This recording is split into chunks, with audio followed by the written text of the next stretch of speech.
We hope you've enjoyed the conversations just as much as I have so far. Now here is Cointelegraph's Benton Yaun, Mavryk Finance's Alex Davis, Dogami's Bilal Alamy, and Tezos on Malviya, Framework Venture Capital's Michael Anderson, and Futureswap's Derek Alia to discuss the rise of resistance and the rapid growth of DeFi, an industry that we have seen completely surge over the last few years. Let's see what we have to say.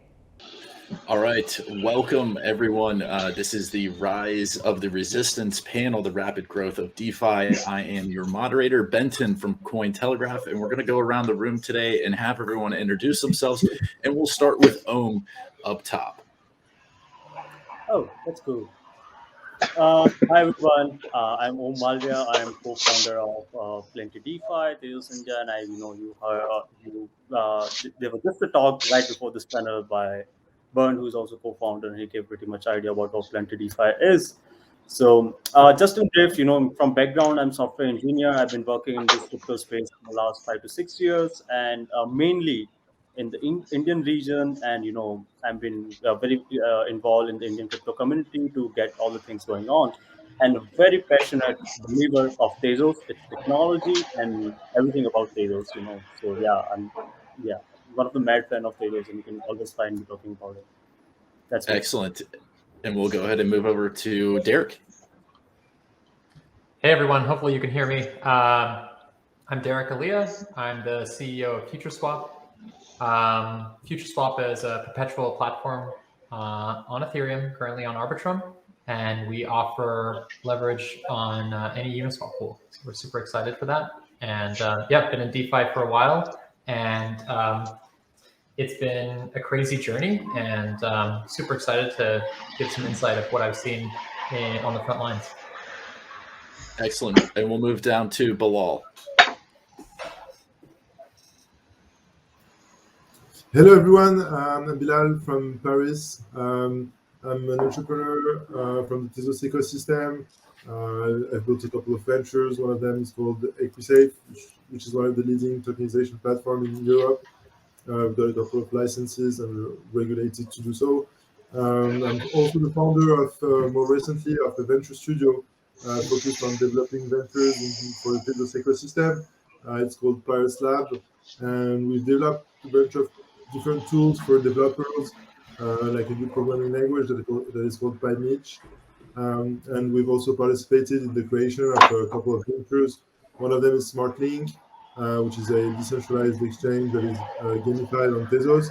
And the other one is a play-to-earn game called Dogami, which is midway between Tamagotchi, Pokemon Go, and Nintendo. Excellent. And Michael, we'll move to you next. Awesome. Hey, everybody. I'm Michael, co-founder of Framework Ventures. We're a venture fund that invests in mostly DeFi, some other things as well. Derek is one of our portfolio founders, so we're excited to be here. Excellent. And last but not least, Alex. Hey, Ben. Thanks, Hey, everyone. My name is Alex Davis. I'm the Chief Innovation Officer at Tezos Israel, a granted organization to build from the foundation to build the Tezos ecosystem from Israeli startups. And the founder of Mavryk Finance, a decentralized finance ecosystem, more than just a protocol, but an entire ecosystem that's being built on Tezos as we speak. Excellent. So we have a wide array of backgrounds here today to talk about DeFi and the rapid growth that we've seen, especially over the last year. So I want to kick things off today because this is something we've seen, and I want to know from your perspectives individually, why has DeFi seemingly caught fire in the past 6 to 12 months, and why have we seen this sudden surge? And I'll go ahead and start with Derek here. Yeah, I would say because it's financially the most interesting and exciting place to be. There's an incredible amount of opportunity, an incredible amount of growth. It's redefining institutional finance in so many ways, but being built in the ethos of and in the spirit of Ethereum and decentralization.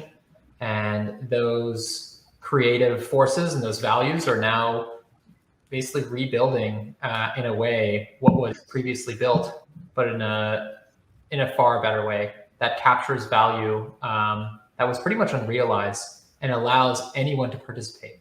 So it's one of the largest wealth growth periods that we've seen in many, many years. And I think it's going to continue growing. So it's very exciting. Yeah, it's so. I'm also curious to hear like your insights, like in regards to like what you're seeing. Where is DeFi heading next, especially kind of inside of the Tezos ecosystem? Yeah, so I think the DeFi, the decentralized finance. This is kind of the keyword actually came later on when there was some sort of that were already built on top of Ethereum, right? So the idea of this entire new ecosystem is you do finance, you do everything that you do in the traditional finance but in a decentralized way. So right, so I think in 2017 there were a lot of ideas about decentralized exchanges which were order book based, and then came Uniswap into the picture, which introduced AMM, which solved a lot of problems. And now, and I'm talking about general industry overview, the DeFi is heading towards more.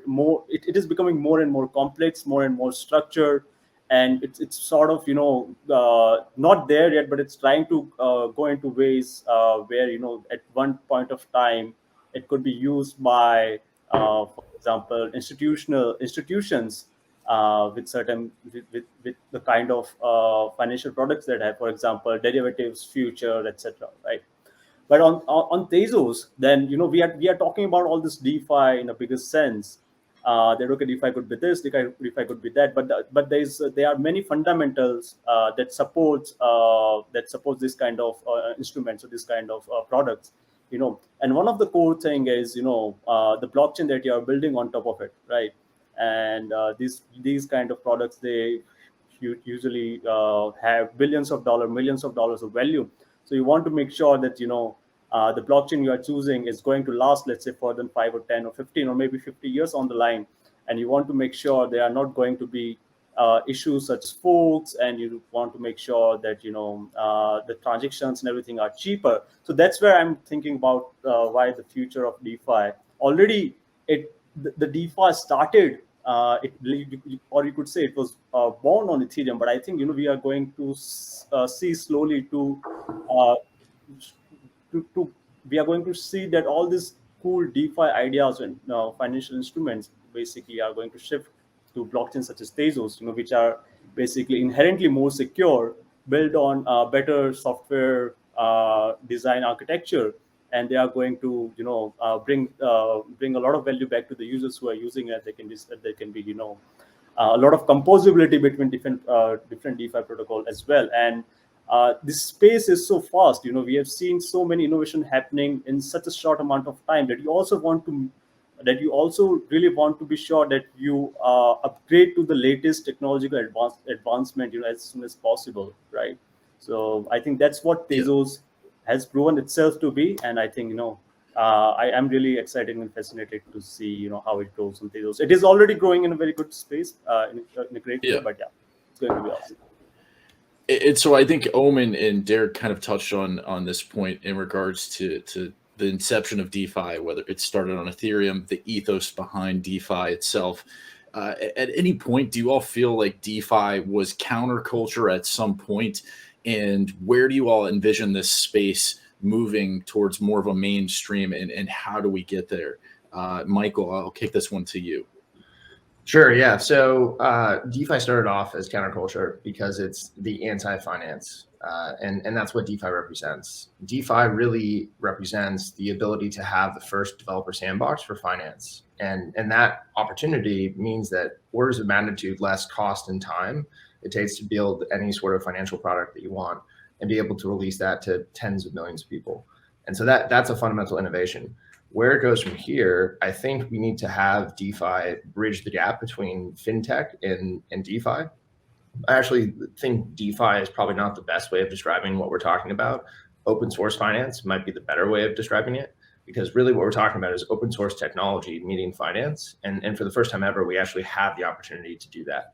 And so where we go from here is really being able to have financial products that have inclusion with financial institutions, and having them built into the system is actually, where I think DeFi needs to go. So Michael, I guess what I'm hearing is that, like, you're saying to bridge the gaps between traditional finance and DeFi, it needs to kind of DeFi needs to kind of be a part of the traditional finance system.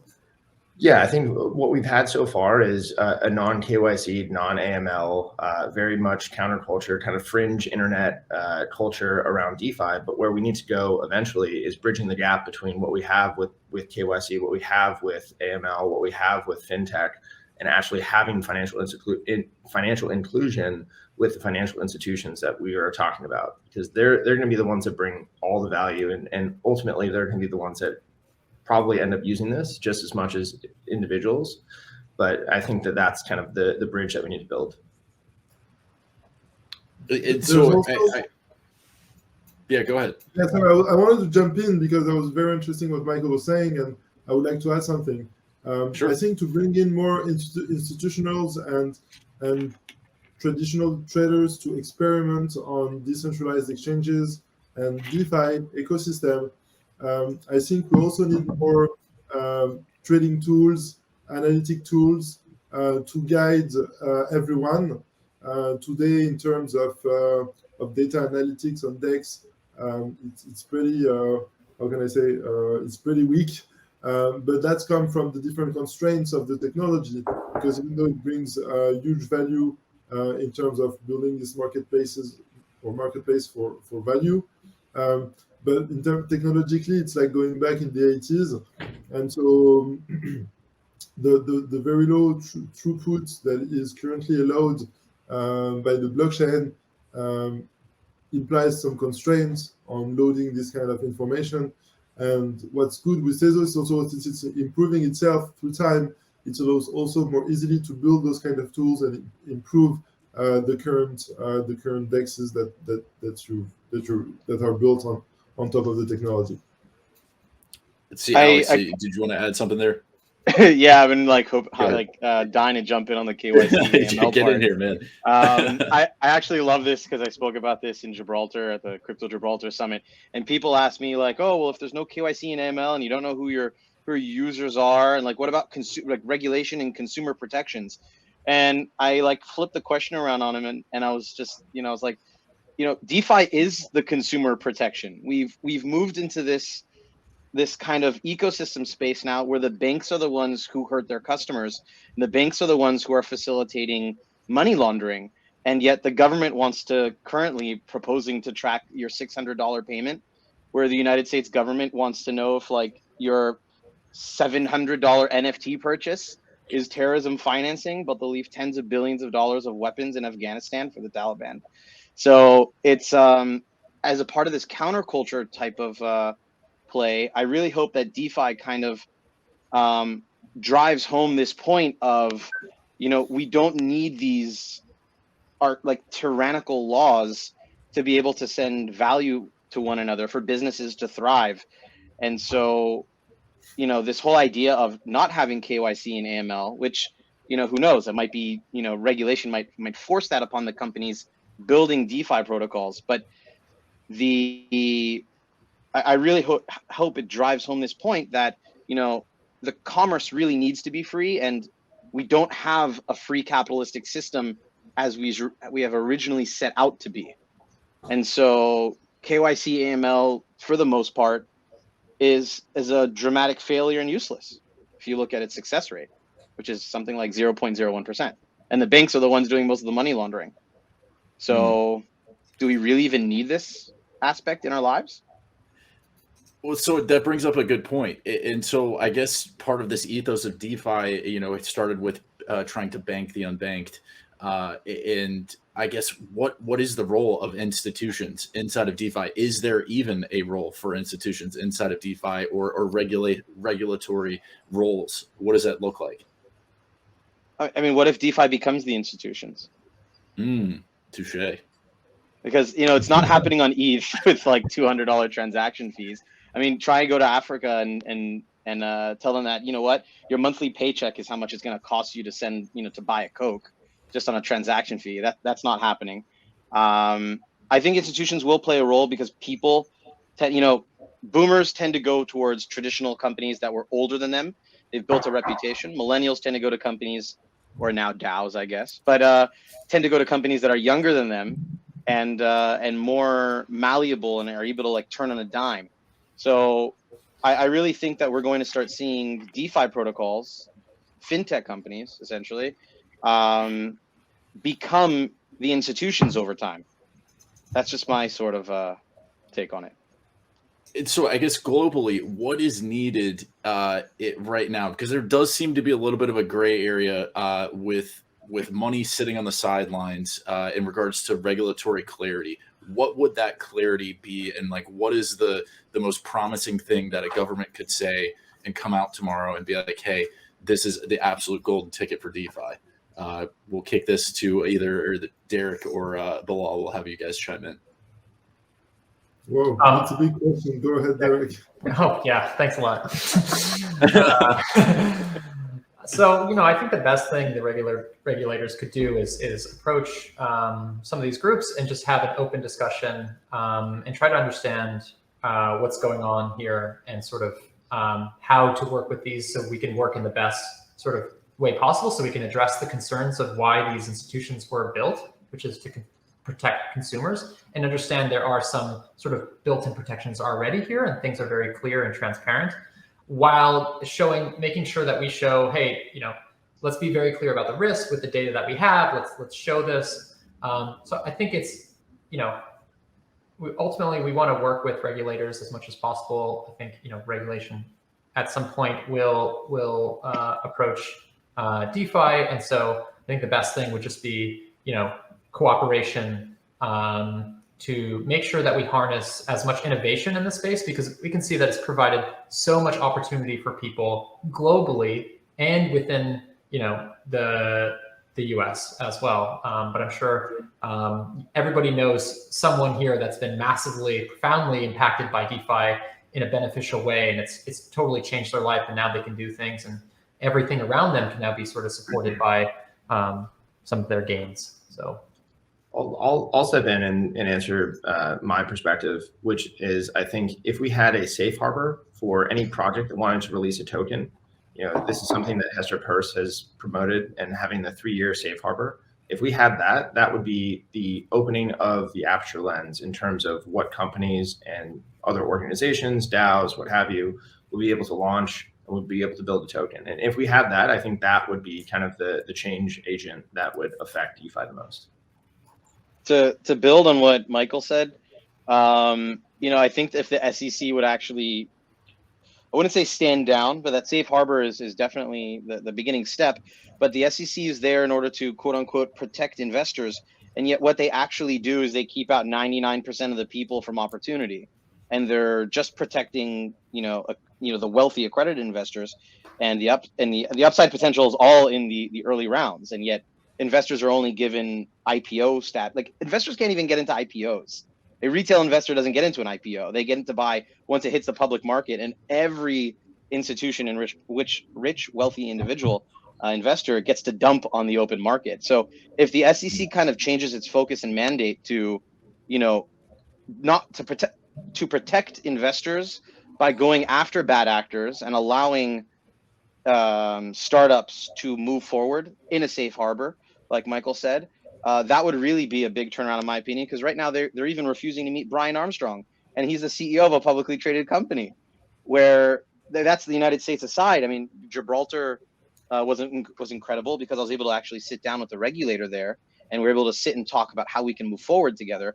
I think we need to see a place where the mentality changes behind, protecting consumers from treating them like they're idiots. That needs to change. Yeah, I think there's definitely need of more pedagogy into the market, because, to be honest, I've experienced like kind of both approaches, the one that is fully crypto and the one that is more towards traditional and getting some licenses from the regulators. It's really hard work to discuss with them because there are a lot of processing at their place even more than corporates. However, I don't say that we don't need to talk to them, but I think how it's going to end up that there will most probably be like kind of two markets, a super retail market of DeFi and then also banks that would do the same thing, because between them, obviously, and it's just reproducing some basic financial instrument with some crypto exposure, because staking is more or less kind of a life insurance. So it's like just traditional product with crypto, and so they're gonna do it. They're gonna do it their way, and there will be this wild market that hopefully will become the institution, like Alex said, that will live on its side too. Well, Bilal, if we have, sorry, if we No, have, go ahead. if we have DeFi protocols doing lending against tokenized securities from Equisafe, that ends up becoming the institution, like you said. You don't have to have, you don't have to go through a rigorous process to get a loan. You could just literally do it in a heartbeat, and you have assets that were never available to the public before in any liquid manner, in any manner actually. We'll see the next JP Morgan Chase be a DeFi protocol. Very interesting to see what a future like that would be like. I know we have definitely touched on the regulatory, I guess, topic inside of DeFi. I am kind of curious to shift here into more forward-looking topics. Like, what are we most looking forward to inside of this DeFi space in particular? I'll let you kind of kick things off here. Yeah. Okay. So the DeFi, the progress have been very amazing lately, and the kind of research has been coming around. Apart from all the DeFi things, be it stable coins, oracles, lending, borrowing, etc., AMMs, right? That's been very impressive, and it's But what I'm looking forward to, obviously, all the things have been impressive. What I'm looking forward to is that all these kind of research being implemented and been tested. First of all, in the DeFi, what happened? If we were to just summarize the DeFi, there were just 4 or 5 things, like lending, borrowing, AMMs, and these 4, 6, 7 things that came out on Ethereum. Now, then there are version 2, version 3, version 4, and these kind of things are coming out. And the goal is to enable more liquidity, first of all, and the second is make them more capital efficient, right? And then also kind of create some sort of structured product that users can choose based on their risk exposure, right? So I think what I'm most looking forward to is, first of all, a lot of education, because we still haven't. There are so many people who are exposed to crypto or who are holding crypto or doing something with it, right? But I wouldn't be surprised if even even 5% of them are doing things on DeFi, who are lending and borrowing against let's say their crypto assets and this kind of stuff in a decentralized manner. So first of thing is a very wide awareness and education, and also best practices for both users and smart contract developers, because we have been seeing so many hacks being happening, right? So in the present state, I would what I'm looking forward to is a lot of education for both users and developers, best practices, and and then moving forward to build just great products, great research, how to make all, I like to call them decentralized financial instruments, let's say, to make more capital efficient, how to bring more liquidity, right? So that the end users who are going to use them, they really would have a chance to just not use those traditional financial options at all. And then the third thing that's on the top of the mind that I really like to focus is the better UX and UI. For if my father wants to use it, so for example, my father, he lends and borrows through traditional banks. But if I want to enable him, even though let's say we talk about, okay, he's a boomer and etc., but there's a major part of the population that we would also those who are open to try this kind of new things, we should make this road as simple as possible for them, right? And also at the same time for everyone who wants to try it out, because if I ask my friends who don't have any crypto exposure at all, you go to a DeFi website and they're like, what is the gas fees and etc., right? So I think there are a couple of things: better products, better security, more education, more enhanced UI UX, and yeah, I think once we have all of these things went down in the right way, which are happening, like in Plenty, we are very focused around UI UX, secure products, and a lot of things, right?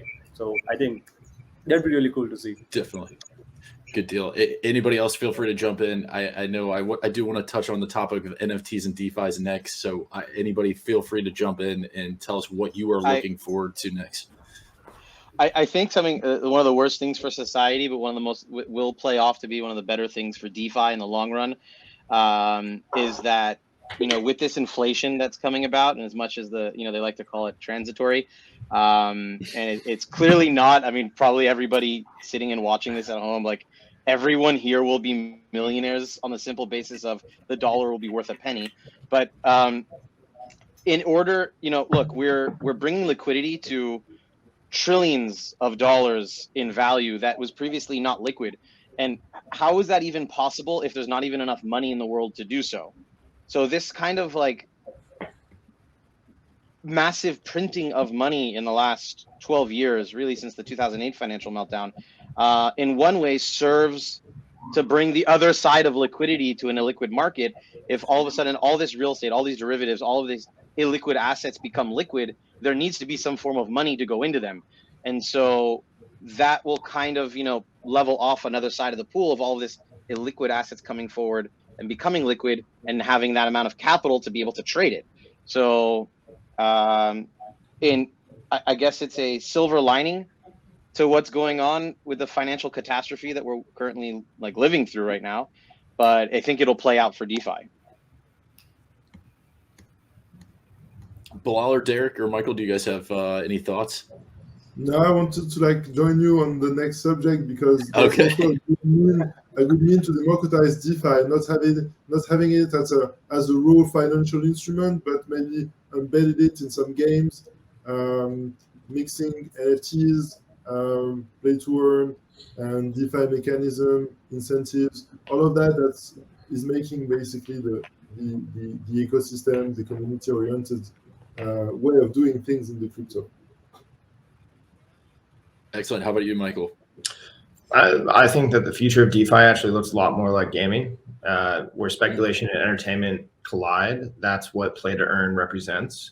DeFi becomes the utility layer, the infrastructure layer for enabling new consumer applications. And I think this has been talked about a lot, but I think actually games is what brings the next 100 million people into blockchain, and then they start using DeFi without even knowing it. And that's kind of the future of DeFi as well. And financial services, fintech products are not something that's consumer facing generally. And so having a game mechanism or some entertainment or some speculation as the impetus for people to actually come into the space, I think is a huge opportunity. So when's the investment in Dogami, Michael? Sorry? When's the investment in Dogami? We'll He see. didn't heard about it yet. Yeah, so we'll kind of shift here and pivot over to our last topic here, and then we'll be kind of closing out the panel. A lot of people have obviously seen what's been happening with the NFT space right now. We heard Michael kind of give his insights as to where he thinks NFT and DeFi will kind of collide next. I'm curious to hear from you all. Is there a role for NFTs inside of the DeFi space? If so, what does that look like? Derek, we'll go ahead and start with you here. Yeah, sure. I think it's going to be pretty interesting, and it's going to show how versatile DeFi is. I think NFTs will be fractionalized in some ways. We can already see this with something like NFTX, and there's other platforms doing this. And once you can have, essentially fungible representation of NFTs,